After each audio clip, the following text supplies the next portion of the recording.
Dans cette partie, nous allons introduire le langage CSS, nous allons voir comment l'utiliser au sein d'une page web, découvrir comment écrire des règles CSS, la notion de sélecteur qui permet de cibler une ou plusieurs parties du document HTML, la notion de propriété et la notion de valeur. Nous ferons un focus particulier sur la propriété qui permet de positionner des éléments les uns par rapport aux autres. CSS est l'acronyme de Cascading Style Sheets, feuille de style en cascade. C'est un langage informatique qui sert notamment à décrire la présentation des documents HTML, tant du point de vue des polices, taille, couleur utilisées, que du positionnement des différents éléments constitutifs de la page HTML. CSS3 est le dernier standard. Une certaine prudence est de mise car son implémentation dépend des navigateurs. Il est conseillé de vérifier l'aspect de la page que l'on vient de créer sur plusieurs navigateurs.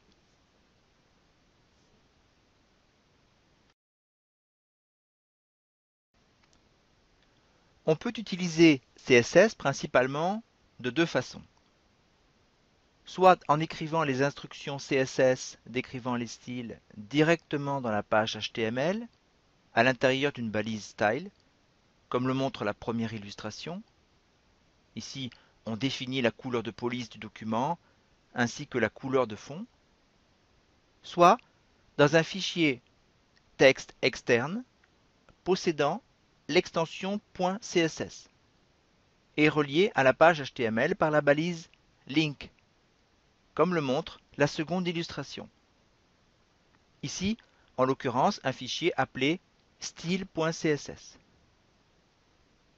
Notons que la balise link est auto-fermante, c'est-à-dire qu'il n'y a pas de balise fermante /link et que toutes les informations sont contenues dans les attributs. Notons aussi qu'en HTML5, il y a deux manières d'écrire les balises auto-fermantes, soit par un simple caractère supérieur à, soit en le faisant précéder par un slash, cette dernière écriture étant héritée du format XHTML.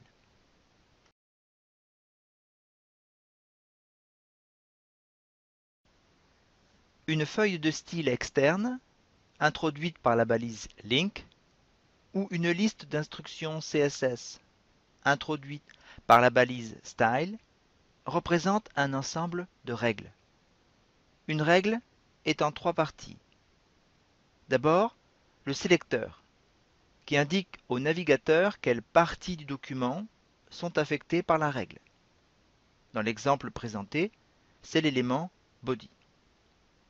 Ensuite, la propriété, qui spécifie quel aspect de l'affichage est paramétré.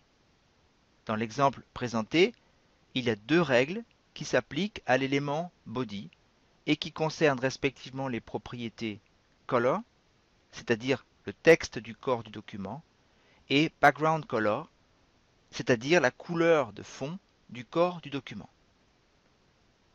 Enfin, la valeur de cette propriété, ici purple pour la propriété color et dièse D8DA3D, c'est-à-dire le code hexadécimal d'une couleur verdâtre pour la propriété background color. À titre d'exemple, vous pouvez d'ores et déjà reproduire les instructions présentées ici. Le sélecteur peut désigner simplement une balise, mais on peut cibler plus finement certaines classes d'éléments, certains ensembles d'éléments de la page HTML.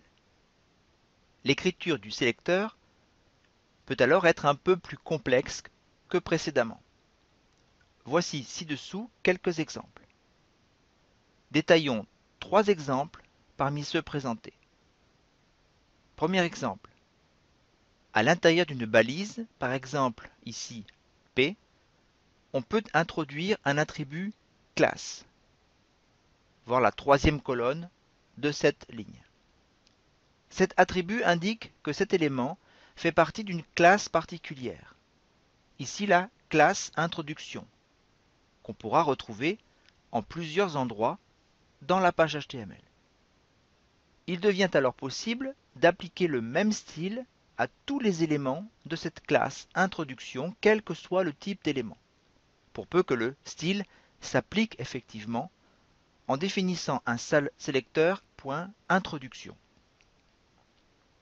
On peut aussi, c'est l'exemple 2, seulement à tous les éléments de type P en définissant un sélecteur P.introduction. Troisième exemple, à l'intérieur d'une balise, par exemple ici un conteneur div et un titre h1, on peut introduire un attribut id pour identifiant, permettant de le repérer. Il devient alors possible d'appliquer un style à cet élément unique en définissant un sélecteur dièse titre ou à l'élément de type P portant cet identifiant. Nous allons mettre en œuvre ces notions dans l'exemple qui va suivre.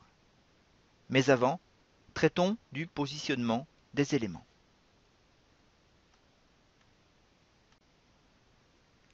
Considérons les éléments de type bloc. Ce sont principalement les éléments div, h1, h2, h3, h4, etc. L'élément paragraphe P. Les éléments de type bloc peuvent contenir à la fois d'autres éléments de type bloc, des éléments de type en ligne ou du texte.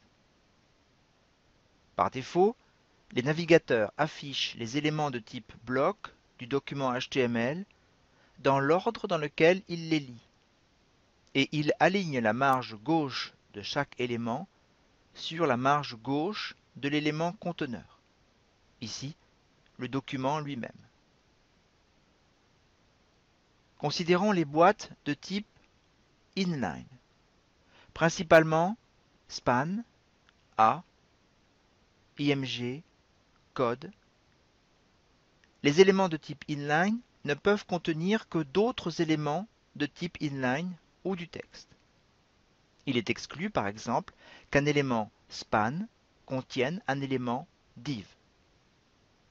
Par défaut, les navigateurs affichent les éléments de type en ligne, inline, du document HTML dans l'ordre dans lequel il les lit, les uns à la suite des autres, sur une même ligne. Et il aligne la marge gauche du premier élément sur la marge gauche de l'élément conteneur. Ici, le document lui-même. À vous d'essayer ce petit exemple. Examinons à présent trois types de positionnement des éléments les uns par rapport aux autres. Le positionnement relatif permet d'inscrire un contenu de type bloc ou en ligne, toujours dans le flux normal, c'est-à-dire bloc ou en ligne, puis de le décaler horizontalement ou verticalement. Le contenu suivant n'est pas affecté par ce déplacement, ce qui peut donc entraîner des chevauchements comme sur l'exemple présenté. À vous d'essayer ce petit exemple.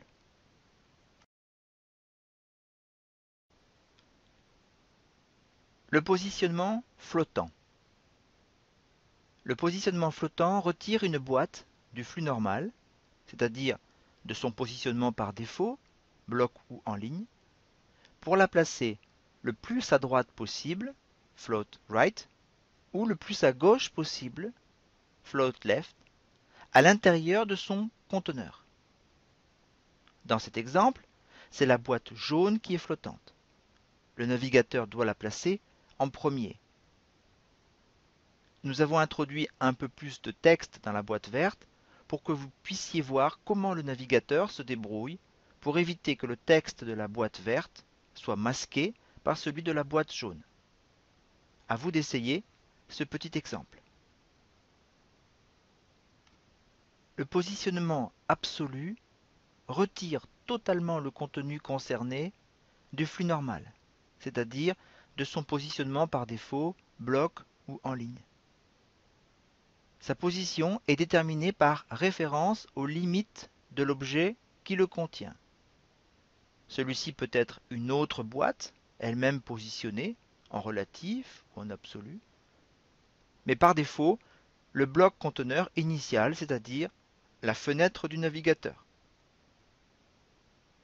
comme dans l'exemple présenté ici. Au passage, nous découvrons la propriété width qui donne une largeur de 100 pixels à tous les objets de classe jaune. À vous d'essayer ce petit exemple. CSS est vaste. Ce module ne prétend qu'à un simple tour d'horizon. Pour une véritable formation à ce langage, je vous renvoie au lien proposé tout à la fin de ce chapitre. Sachez enfin, comme pour HTML, que des outils de validation existent, tels que celui proposé ici. Plutôt que de se lancer dans une leçon fastidieuse sur la syntaxe complète de CSS, je vous propose de découvrir un peu mieux ce langage à travers la création d'une page et de créer les fichiers HTML et CSS pour l'exemple ci-dessous en respectant toutes les indications qui sont données. Pour cela, il vous faudra chercher par vous-même des éléments concernant les propriétés border, margin et padding. Évidemment, il y a plusieurs façons de développer cette petite page, y compris avec d'autres propriétés que celles présentées dans les dernières planches. Le cheminement est le suivant. Créez tout d'abord la page HTML avec autant de conteneurs de type bloc ou en ligne qu'il vous paraît nécessaire. Deuxième étape, enrichir une feuille de style progressivement. La première chose à régler étant le positionnement de la carte et de la liste de gauche. Pensez à vérifier le rendu de votre page web avec différents navigateurs et à le valider grâce aux liens donnés précédemment. Bon travail. Voilà pour CSS. Je vous donne rendez-vous dans la prochaine partie qui traitera du langage JavaScript. À bientôt.